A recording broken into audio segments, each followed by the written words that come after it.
Bismillahirrahmanirrahim. Assalamualaikum warahmatullahi wabarakatuh. Syukur alhamdulillah kita masih bisa berjumpa kembali di channel ini. Sholawat dan salam semoga tetap tercurahkan kepada junjungan kita Nabi besar Muhammad sallallahu alaihi wasallam. Allahumma sholli ala sayyidina Muhammad wa ala ali sayyidina wa maulana Muhammad. Harapan dan doa saya, semoga saudaraku semuanya diberikan kesehatan, murah rezeki, diampuni segala dosanya, dan dipanjangkan umurnya. Amin amin ya rabbal alamin. Sahabat beriman yang dirahmati Allah, pada kesempatan kali ini kami akan membahas yaitu 10 jalur langit yang dapat mengubah nasib. Nasib berasal dari kata nasib yang artinya bagian atau jatah, sedangkan takdir berasal dari takdir yang artinya menentukan ukuran. Ajaran Islam mengenal istilah qada dan qadar, merujuk pada sumber belajar. Qada adalah ketetapan Allah Subhanahu wa taala sejak zaman azali atau sebelum diciptakan alam semesta. Perwujudan dari qada dalam kadar tertentu sesuai dengan kehendak Allah Subhanahu wa taala. Qadar Allah itulah yang kemudian dikenal dengan istilah takdir. Jika diibaratkan, qada adalah rencana, sedangkan qadar adalah perwujudan atau kenyataan yang terjadi. Lalu nasib adalah bagian dari qadar. Nasib yakni nasib baik dan buruk, namun bukan berarti manusia harus pasrah dengan nasib yang dialaminya. Nasib hendaknya dijadikan sebagai bahan evaluasi untuk menjalani hidup ke depannya. Misalnya saat seseorang mendapatkan nasib buruk, maka orang tersebut tidak boleh berputus asa. Mereka harus terus berusaha sambil berdoa agar diberikan kekuatan menghadapi ujian Allah. Dan saat mendapatkan nasib baik, maka seorang harus bersyukur. Dan yang terpenting, apapun nasib yang diperoleh, manusia harus selalu mengerjakan amal-amal kebaikan dan berserah diri kepada Allah Subhanahu wa taala.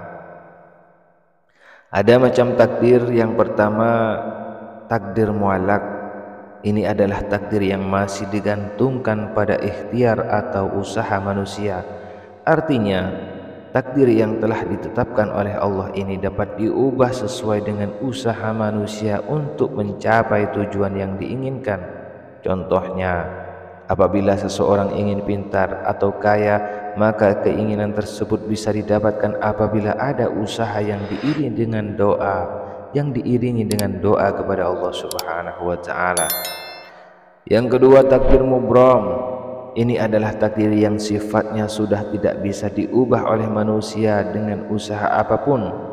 Salah satu contohnya adalah kematian, sebagaimana tercantum dalam Al-Quran surat Al-A'raf ayat 34, yang artinya, dan setiap umat manusia ajal atau batas waktu, apabila ajalnya tiba, mereka tidak dapat meminta penundaan atau percepatan sesaat pun.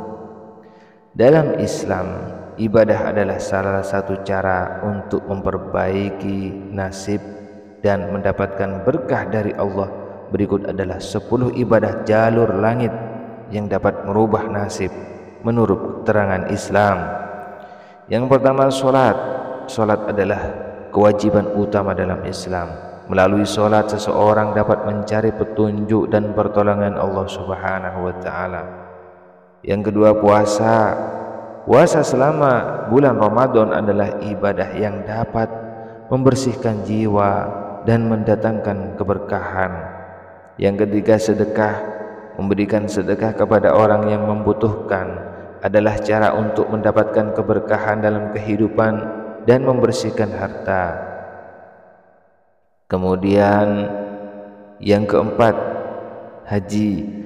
Melakukan ibadah haji jika mampu adalah salah satu cara untuk mendapatkan pengampunan dan berkah dari Allah Subhanahu wa taala. Kemudian zikir, berzikir dan mengingat Allah adalah ibadah yang dapat menenangkan hati dan mendekatkan diri kepadanya. Membaca Al-Quran, membaca, memahami dan mengamalkan Al-Quran dapat membawa petunjuk dan berkah. Dan berbuat baik kepada orang lain, memperbaiki nasib juga melalui perbuatan baik kepada sesama manusia, seperti membantu yang membutuhkan. Yang kedelapan, bersyukur atas nikmat Allah yang telah diberikan Allah adalah ibadah yang dianjurkan dan dapat membawa berkah. Yang kesembilan, bertobat dan memohon ampunan kepada Allah adalah cara untuk membersihkan dosa dan merubah nasib. Yang kesepuluh, berdoa kepada Allah dengan ikhlas dan keyakinan adalah cara untuk meminta pertolongan dan merubah nasib. Penting untuk diingat bahwa ibadah harus dilakukan dengan ikhlas, keyakinan dan niat yang baik, serta disertai dengan usaha dalam kehidupan sehari-hari. Allah lah yang menentukan, Allah lah yang menentukan nasib sejati seseorang, namun ibadah adalah sarana untuk mendekatkan diri kepadanya. Sahabat beriman yang dirahmati Allah, demikianlah yang dapat kami sampaikan. Semoga video ini bermanfaat untuk Anda semua. Akhirul kalam, wassalamualaikum warahmatullahi wabarakatuh.